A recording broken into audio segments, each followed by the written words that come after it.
Well, this is the big story today. In a major relief to Go First, the NCLT has admitted its insolvency application and appointed Abhilash Lal as Interim Resolution Professional to run Go First. The NCLT has also directed the IRP to keep Go First as a going concern and not to retrench any employees.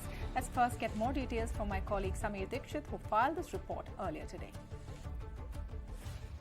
Finally, the NCLT National Company Law Tribunal has released the order related to the crisis-hit Wadia Group-owned Go First airline, and this has brought in a great relief to the airline Go First. The insolvency plea filed by Go First has been and a full moratorium has been declared. In addition to this, an IRP has also been appointed by the NCLT. Mr. Abhilash Lal is going to be the IRP, the Interim Resolution Professional, who will now take over and see the entire functioning of the airline. The entire board of the airline has been suspended, and the suspended board has been directed by NCLT to extend full support to the IRP, Mr. Abhilash Lal. In addition to this, the suspended board has also been directed to submit ₹5 crore immediately for the expenses of IRP that has to be met. So that has brought in a relief to Go First airline, in the sense that all the creditors or the lessors who were pitching in, who were sending notices, who were pressurizing Go First for their dues, now that won't happen because the moratorium protection has been granted by NCLT. In addition to this, Go First airline has also announced that because of operational reasons, the flight cancellation has been extended till 19th of May. Earlier it was till 12th May, now it has been further extended till 19th of May. But we have also seen that the aviation regulator DGCA has already directed Go First that no further ticket booking or sale of bookings will take place till the reply has been filed in by Go First airline against the show cause notice that has been issued by DGCA. Go First airline is currently going through a tremendous debt. The debt amounts to somewhere close to rupees 11,500, and that was the reason that Go First was continuously pitching in for a moratorium protection, and now NCLT has granted that, and this will bring in relief to the airline. In addition to this, there will be no layoff as directed by NCLT. There will be no hiring or layoff of employees in the airline. Millions of prayers have been heard, and I think we could not have got a better order than this. Employees are with me, and my employees, I have been interacting with them.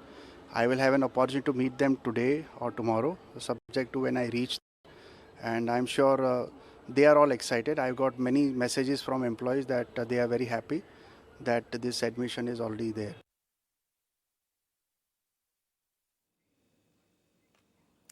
Well, speaking more on this is H P Ranina Advocate in the Supreme Court, and Ashish Pyasi, Associate Partner at Dhir Dhir Associates. Welcome to both of you, and thank you so much for speaking with us today. Mr. Ranina, what the NCLT has decided today is being seen as landmark because they have ring-fenced the employees as well, and it is being perceived, at least by the management, we heard the CEO a short while ago, as a way and a path towards revival. Is that the way you look at it as well? That's the whole objective of filing an application to the NCLT. And obviously, the company will have now time to settle the matter. I think one of the things that they will consider is to come to some settlement with PW, Pratt and Whitney. As you know, the engines were not delivered to them, and that is one of the main reasons for Go First having a problem on its hand, not being able to deliver. And they have defaulted as far as their passengers are concerned. And therefore, I have a feeling that they will immediately ask for some settlement with PW. And if that doesn't take place, if the arbitration proceedings cannot be initiated, then they will file a suit in the American courts to claim damages against PW for loss of profits. So I think Go First will try everything possible to raise enough funds to keep the airline going, and they will use this process of NCLT, which will take at least 210 days to be resolved, to try and come to some settlement and save the airline.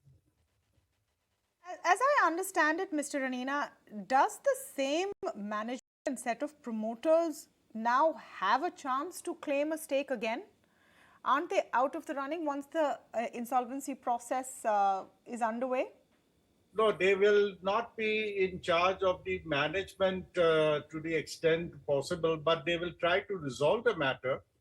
There is no, in fact, the whole purpose of this, the law is to allow the promoters to come back if they can. Of course, they will do it with the consent of the creditors. And once they come to a settlement with the creditors, maybe they can come back into business. So they will certainly try their best to revive this airline and keep it flying. Maybe not now, maybe in the next few months. Ashish, what's unusual also about this case and the whole process in the context of NCLT is that here it was voluntary. It's this company that has gone to NCLT and said that, you know, I'm broke. Instead of people they owe money to, their creditors going and saying that they're broke. Does that make a difference to the outcome? The outcome would remain the same. However, the benefit is this. Today, the purpose of filing insolvency proceedings is to protect the value of the assets. Maximization of value of the asset is something which everyone looks for. By proceeding voluntarily, they have actually protected the assets. Otherwise, some of the assets would have been lost in the transition. Because generally what happens is if someone else files for it and then say suppose the lessors who were also trying to take the flights back, this becomes much easier for anyone to approach the NCLT and seek voluntary resolution process. Okay. Also, when there is now a moratorium on payments to creditors, where does that leave one set of people, which is the passengers? They are being given credit notes every day. Technically, does the airline also get a reprieve from refunding their ticket prices to them? In principle, what IBC suggests, and it's a settled law, that any claim which is there before the initiation of the CRP can't be made and it has to be filed with the resolution profession. But we have seen in Jet Airways case also that some arrangement was suggested and some coupons were given to the such flyers who couldn't proceed with their travel plan because of the difficulties faced by the airlines. So I believe in this case also they may come up with some solution. But in principle, if you see, the provisions are very clear that they can't make any claim. They have to make a claim with the IRP, but not in terms of recovery of those dues can be done at this stage. They have to lodge their claim with the IRP. Okay, so passengers are stuck. That's important because what's also happened today Yes. is that flight cancellations have been extended to the 19th of May. Mr. Ranina, one important part of what the NCLT has decided today is to ring fence the employees, that they will not be sacked. But that doesn't mean that they will get their salaries on time. The initial figure given to the resolution professional is about 5 crore rupees. What does it mean for the employees? What does it mean for operational creditors as well, who are hot on the heels of wanting their airplanes back, the lessors? Well, as far as the employees are concerned, yes, you're right. They will not get their salaries, but obviously they'll be told that as and when things happen, that they will be paid. I'm sure maybe the RP will try to do something and give them some part of the money as and when he recovers or when it's possible to raise the funds. It all depends on whether Go First can again get into business say, after 19th of May and whether they can generate some revenues. All that will have to be seen. But certainly at this point of time, the employees will have to wait for their salaries as it happened in many other cases. As far as operating creditors are concerned, it's the same situation. They are not going to be paid any amount until there are enough funds. The RP will decide exactly how much funds can be raised and how much can be distributed as equitably as possible. And in that case, both the employees and the operational creditors will get their payments. Lessors are certainly not going to get any amount at this point of time. And therefore, I think the Go First will try its best to recover some funds, claim some damages from PW, which is responsible for the problem that airline is facing today. Now the key question over here, frankly, as of today is what are the chances of Go First getting back in the air? So far as airlines are concerned, the track record has not been great. And I'm coming to Ashish first with this question. From here on, what is the process this needs to take. Even NCLT processes don't necessarily, happen in a time-bound manner. The financial creditors have a different point of view. Operational creditors have a different point of view.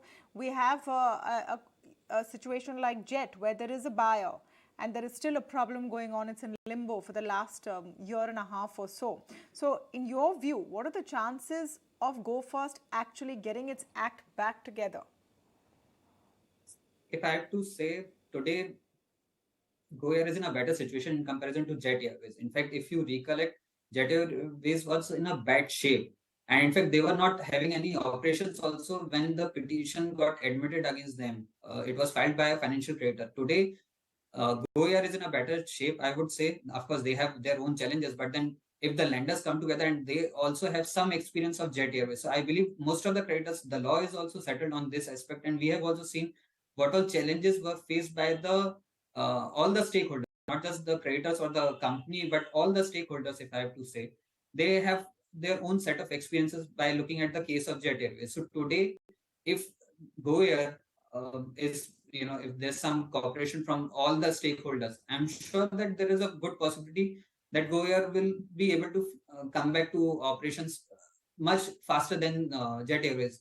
Because today they have the slots also. Slots are not cancelled as against what has happened in the Jet Airways case. They also have the flights with them. They also have ongoing operations. Of course, as of now, they have delayed the operations till 19th of May, which is what I have given to understand. But yes, it's a good possibility that they'll be able to run it positively shortly. Because today, if the same promoters, management comes back and then they submit a resolution plan, then I'm sure the process will be much expeditious and it will be resolved quickly. Someone has to put money as well. Just having a moratorium is not going to be enough to get this airline back in the skies. Mr. Ranina, where is that money going to come from? And does that now become key to determine the end outcome of all of this, which is the attempt of Go First to be up and running once again? Well, the money will have to be put initially by the promoters, and if they can't do it, at least they have to recover some money by way of operations. But the bigger problem is that the passengers may lose confidence in the airline. And even if it starts flying from after the 19th of May, how many passengers are going to really book a ticket? Because don't forget that there is always this problem with passenger. Once the passenger confidence is lost, an airline suffers irretrievably. So this is my worry, that even if it starts flying, the passengers may not come back, and therefore they may not be able to garner enough resources to keep itself afloat. Therefore, the promoters will have to, in the interim, put in some money. The other angle to all of this is Pratt & Whitney. There is a legal battle on right now between Go First and Pratt & Whitney as well. And Pratt & Whitney is coming up with its own version of events. Even if all of this, goes to plan, the fact is that 50% of Go First fleet is not flying because of engine problems, and they have those Pratt & Whitney engines. Money is not necessarily going to solve that problem. How do you see that angle, Mr. Ranina, and that legal battle as well? I would think that they should make an out-of-court settlement. Going to court may be time-consuming and extremely costly, and may land Go First in greater financial difficulties. So an out-of-court settlement would be the best solution in this type of a scenario. And maybe they can try to figure out how much they can recover from PW, in what way PW can help them in providing them with the engines which are required. So it will have to be an out-of-court settlement. That would be the best solution.